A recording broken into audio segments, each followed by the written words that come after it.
The Color Poverty campaign started as a result of a book written by Grace Edward Galabuzzi, who's a professor at Ryerson University. And he wrote a book called Canada's Economic Apartheid. The book was groundbreaking in the sense that although I'm sure a lot of people knew anecdotally at the time that racialized communities were facing struggles, the book was the first in Canada which really put it all down on paper. Using statistical analysis, as well as, of course, very well-researched scholarly analysis as well, to highlight how divided Canada is along the racial line. About 10 years ago, the province, and it was in the middle of an election, and folks were beginning to talk about poverty reduction. Specifically, the Liberal Party were making noises and commitments about implementing some sort of anti-poverty strategy. For many of us working in community, we became concerned that there was an absence of discussions about racialized communities in particular, who we know are overrepresented in poverty numbers. And there was a real need for the group of people who eventually formed Color of Poverty, Color of Change, to talk about when you're addressing issues of poverty, that you have to really look at the different identities of people falling into poverty, and one of those identities being their ethno-racial background as some of the drivers and indicators of why that's happening. Well, in the early days, it was mostly trying to find the right spaces to make those statements and be able to be present in spaces where our voices were absent. Us coming together from very different ethnic, ethno-racial diversity groups, as a collective group, were able to push back and find those spaces and access those spaces. But it was a grassroots campaign. It was basically an organic initiatives from different groups that understand the effect on poverty amongst their communities. I remember sitting in meetings and having a conversation about what this group will be called, and one of our colleagues, who is no longer here in Canada, came up with the name Color of Poverty, and that certainly struck a chord with many of us around the table. And here we are a decade later, and Color of Poverty, Color of Change has been making its mark ever since.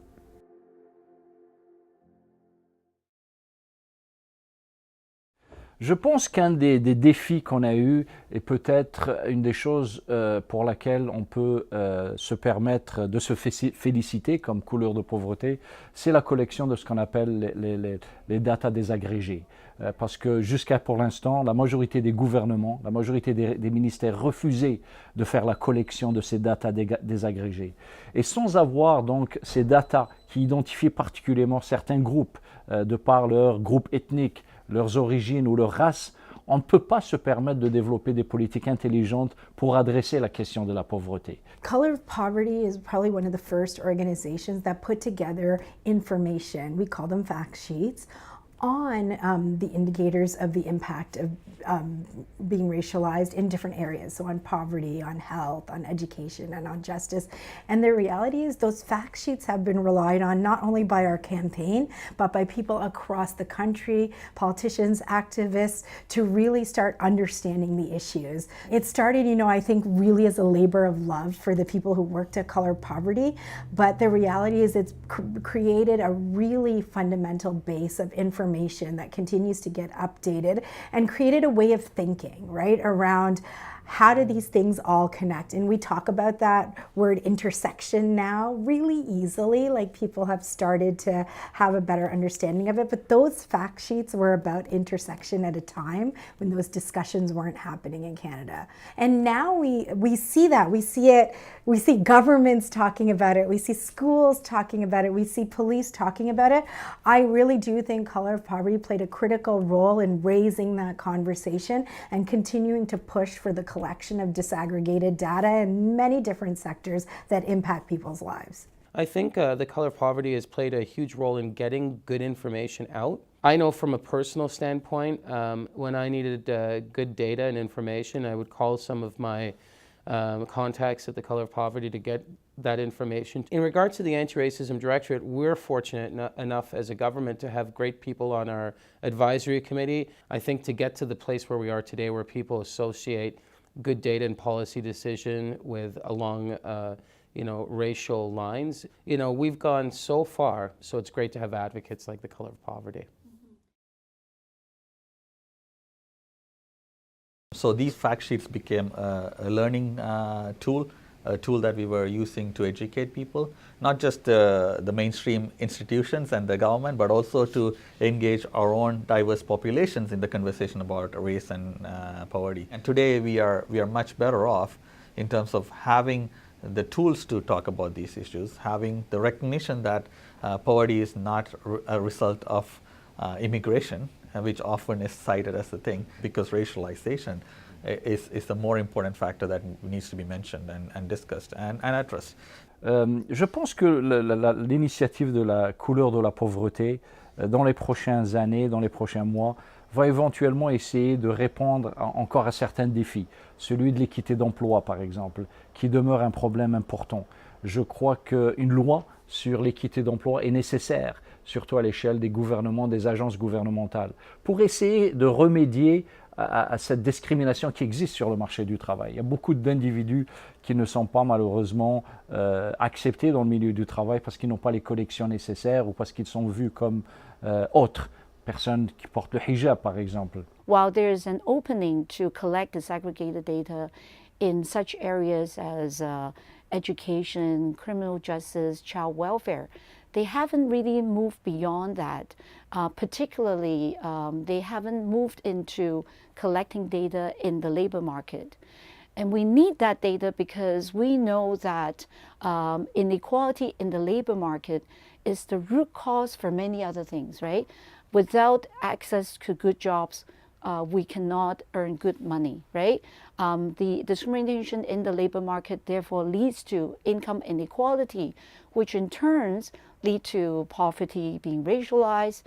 It also leads to poorer health outcome for racialized groups, unequal access to housing, and so on.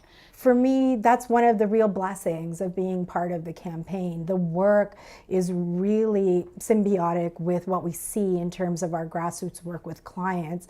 And in the same way, we are able to bring back to the campaign what we see in our grassroots work and what we think needs to happen systemically. I think, we're not where we want to be. I think we would admit that, right? But that the Color of Poverty is almost a direct amplifier of what the reality is on the ground for our clients, and amplifies it in spaces that our clients may not have the capacity to be in. I think the city of Toronto often prides itself for the diversity it has as a city. And I think we are at a point where many of us are tired just talking about diversity as a strength and not necessarily dealing with some of the underlying root causes of racism and anti-black racism, Islamophobia within the structures that we have.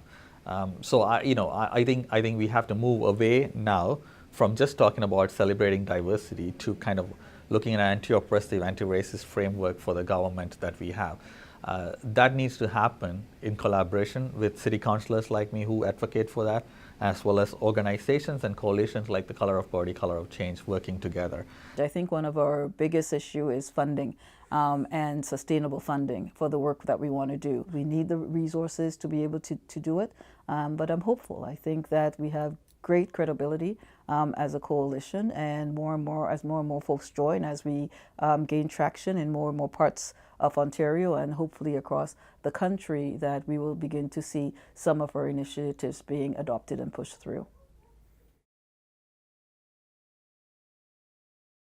Key to the coalition building is to recognize the different place that Indigenous people stand in relation to the Canadian state.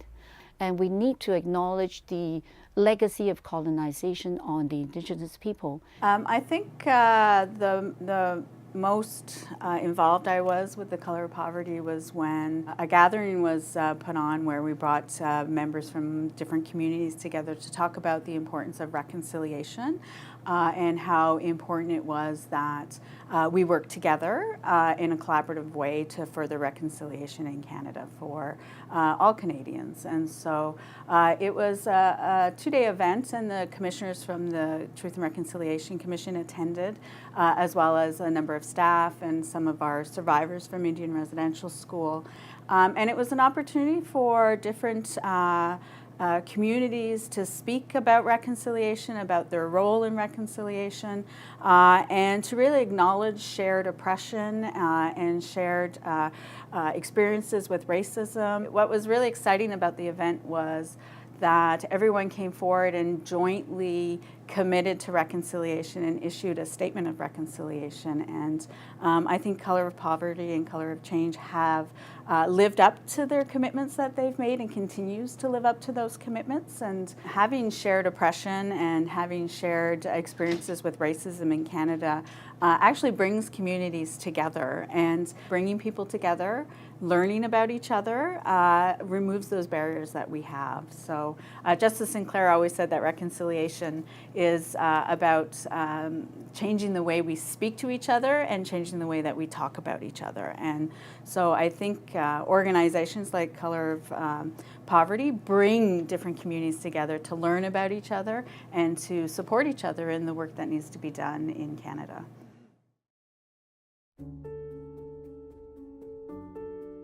The truth is, socioeconomic security for people is fundamental. Colour of Poverty has really broadened its agenda, right? To really think about what are the things that are really impacting people: health outcomes, education outcomes, criminal justice outcomes, and in particular, income outcomes. So not just looking at poverty reduction, but really even the larger picture around income maintenance. And I think moving forward, that's a focus that we are hoping to have, and that, you know, all the people in our network and our campaign will hopefully agree is a priority, right, for the people that we work with. I'm also hoping that we will continue to grow nationally, right, and to be able to create as broad a network as we can around, you know, the impact for all Canadians. Le modèle de la couleur de la pauvreté comme une initiative grassroots, comme on dit en anglais, une initiative communautariste, peut être à mon avis copiée ailleurs. Je sais qu'on a des intérêts de groupes du Québec qui sont intéressés par ce qu'on a fait. Quand on a commencé, c'était un processus ou une initiative au niveau du Grand Toronto. Maintenant, on a des partenariats partout en Ontario. Donc je crois que ce genre d'initiative, de campagne qui est développée à l'échelle communautaire est peut-être quelque chose d'intéressant à suivre. Et je crois que le modèle pourrait fonctionner à l'échelle du Canada. Being involved with Colour of Poverty Coalition and being involved with the fellow activists on that empowered me, inspired me. You know, each of those individuals have a story to tell. They have a lot of passion. They have lots of knowledge. So every day in those meetings when we met, every one of those meetings were places where I learned, where I got inspired by my fellow activists. At the end of the day, we all want the same thing. We all want justice. We all want equality. We all want the equal opportunity to succeed and the opportunity to live a meaningful life. And to do that, we must all work together. And the best way to do so is to work in coalition in order to support each other's cause.